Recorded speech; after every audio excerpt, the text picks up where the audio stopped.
Halo, selamat datang di Dila Copok.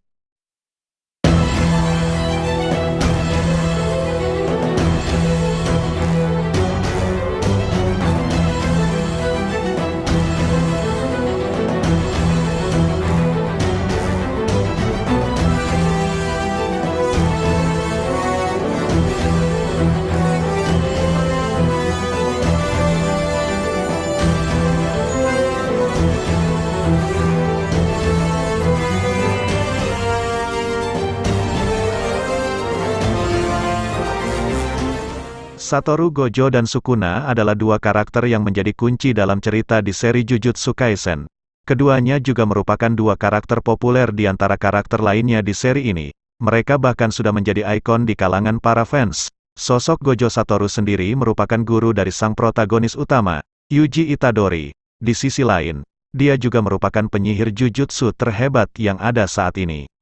Sementara Ryomen Sukuna adalah musuh dari sang penyihir Jujutsu. Dia merupakan Raja Kutukan, yang saat ini bersemayam di dalam tubuh Itadori. Meskipun secara kasat mata kita bisa melihat bahwa Sukuna dan Gojo berada di pihak yang berlawanan, namun ternyata ada beberapa hal yang sama dari kedua karakter epik ini. Apa saja? Yang pertama adalah, sama-sama kuat dan arogan. Jika ada satu kata yang bisa menggambarkan sosok Sukuna dan juga Gojo, maka kata tersebut adalah kekuatan. Kedua karakter epik ini memiliki jumlah energi kutukan yang sangat luar biasa. Akibatnya, musuh yang mereka hadapi pun hampir tidak bisa berbuat apa-apa. Gojo sendiri mewarisi sebuah teknik bernama Limitless, dan juga teknik luar biasa lainnya seperti Six Eyes, yang mana kedua kemampuan tersebut membuat Gojo menjadi penyihir terkuat. Sementara itu, Sukuna sendiri lahir di era keemasan dari Jujutsu, sekitar 1000 tahun yang lalu, dengan kekuatan kutukan yang sangat luar biasa dahsyat. Kecil kemungkinan penyihir lain mampu mengalahkannya. Di balik semua kekuatan dan kemampuan yang luar biasa, mereka berdua sama-sama memiliki sifat yang arogan. Mereka selalu menganggap tidak akan ada orang yang mampu mengalahkan mereka. Hal ini sering diperlihatkan oleh Sukuna kepada Itadori, di mana dia terus meyakinkan Itadori untuk memakan jarinya, meskipun bisa dipastikan akan ada kehancuran yang terjadi. Sosok Gojo pun tidak mampu menyadari bahwa ada kekuatan yang jauh lebih kuat darinya. Ini menjadi bukti bahwa dia adalah sosok yang arogan.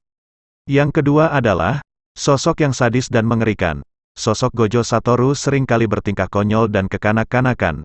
Dia juga seringkali menahan diri untuk tidak menggunakan seluruh kekuatannya kepada musuhnya. Meskipun begitu, ketika sebuah pertarungan terjadi, bukan hal yang aneh jika kemudian Gojo melakukan hal-hal gila dan mengerikan serta sadis. Dia sangat senang mengetahui bahwa dia jauh lebih kuat dari musuhnya. Dan untuk membuktikan hal tersebut, seringkali dia mempermainkan musuhnya. Hal ini pernah diperlihatkan ketika Gojo bertarung melawan Jogo, di mana dia mempermainkan Jogo dengan memberikannya kesempatan untuk melawan balik. Sukuna pun demikian. Sukuna seringkali bahagia dan senang melihat bagaimana Itadori mengalami penderitaan dan rasa sakit yang berat. Yang ketiga adalah, memiliki kemampuan unik.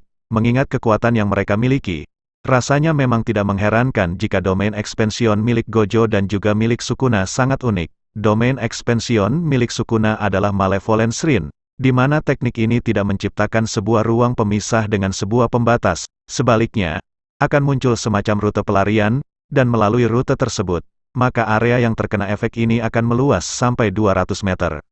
Mereka yang terjebak di dalam Malevolent Shrine biasanya akan langsung diserang oleh teknik Cleave dan Dismantle.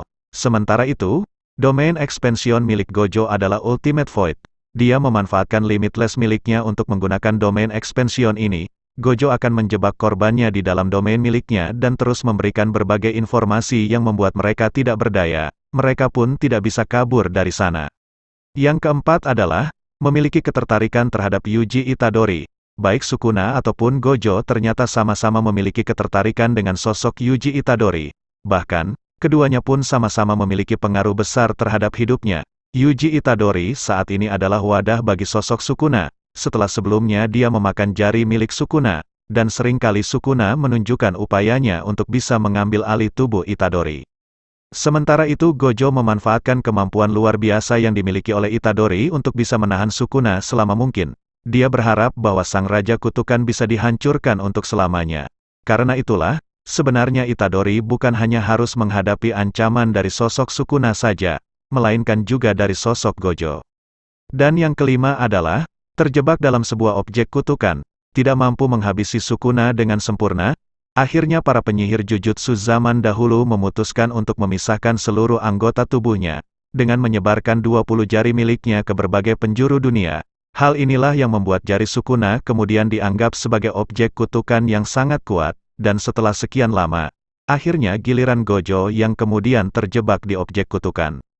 Dengan para monster kutukan yang tidak mampu mengalahkan sosok Gojo, mereka pun kemudian bekerja sama membuat jebakan untuk Gojo. Setelahnya, mereka mengurung Gojo di Prison Rim, sebuah dimensi tersembunyi yang ada di dalam sebuah kotak. Kotak tersebut akan menelan korbannya dan menjebak mereka di dalamnya. Para monster kutukan sendiri pada akhirnya berhasil menjalankan rencana tersebut dengan bantuan dari sosok Geto. Segel ini tidak bisa dihancurkan dari dalam, melainkan hanya bisa dihancurkan dari luar dengan menggunakan teknik kutukan tertentu. Bagaimana menurut kalian guys? Apa pendapat kalian? Tulis di kolom komentar ya. Terima kasih.